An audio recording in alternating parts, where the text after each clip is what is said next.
माझा देवा भाऊ आणि शिंदे भाऊंना एकच विचारणा आहे की तुम्हाला आता लाडक्या बहिणींवरचा खर्च दिसायला लागलाय का? तुम्हाला आता लाडक्या बहिणी जड वाटायला लागल्यात का? आज लाडक्या बहिणींच्या पाठीशी खंबीरपणे उभे राहणारे लाडके दादा नाहीत, पण माझी सुनेत्रा वहिनींना विनंती आहे की महाराष्ट्रातल्या लाडक्या बहिणींच्या पाठीशी खंबीरपणे उभं राहण्याचं काम तुम्ही तरी करा। काही महिन्यांपूर्वी 80 लाख लाडक्या बहिणींना अपात्र करण्याचं काम सरकारच्या माध्यमातून झालं आणि गेल्या महिन्यामध्ये 12 लाख लाडक्या बहिणी अपात्र करण्यात आल्या। म्हणजे आता हा आकडा 92 लाख लाडक्या बहिणींना अपात्र करण्यापर्यंत पोहोचलेला आहे।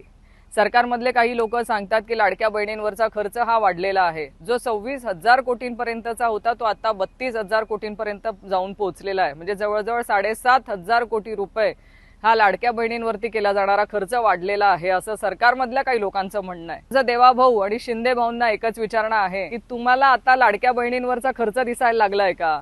तुम्हाला आता लाडक्या बहिणी जड वाटायला लागल्यात का? जिथे तुम्ही लाडक्या बहिणींचे सगळे लाड पुरवतात, त्यांच्या सगळ्या हट्ट पुरवतात, तिथे महाराष्ट्रातल्या माझ्या लाडक्या बहिणींवरचा खर्च काढण्या इतपत किंवा आता त्यांच्यावरती होणारा खर्च हा तुम्हाला जड वाटायला लागलाय का? आज लाडक्या बहिणींच्या पाठीशी खंबीरपणे उभे राहणारे लाडके दादा नाहीत, पण माझी सुनेत्रा वहिनींना विनंती आहे की महाराष्ट्रातल्या लाडक्या बहिणींच्या पाठीशी खंबीरपणे उभं राहण्याचं काम तुम्ही तरी करावं। काही महिन्यांपूर्वी 80 लाख लाडक्या बहिणींना अपात्र करण्याचं काम सरकारच्या माध्यमातून झालं आणि गेल्या महिन्यामध्ये 12 लाख लाडक्या बहिणी अपात्र करण्यात आल्या। म्हणजे आता हा आकडा 92 लाख लाडक्या बहिणींना अपात्र करण्यापर्यंत पोहोचलेला आहे।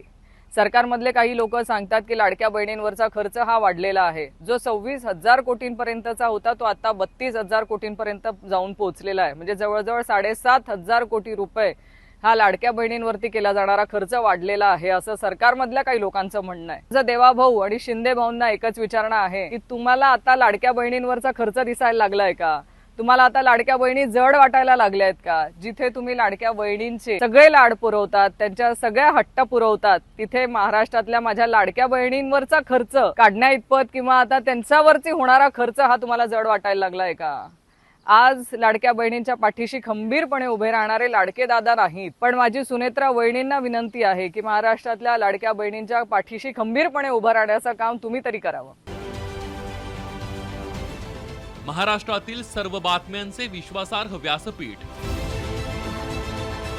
सकाळच्या सर्व सोशल मीडिया प्लॅटफॉर्मला लाईक, फॉलो आणि सबस्क्राईब करा। तसंच सर्व नोटिफिकेशनसाठी बेल आयकॉन प्रेस करायला विसरू नका।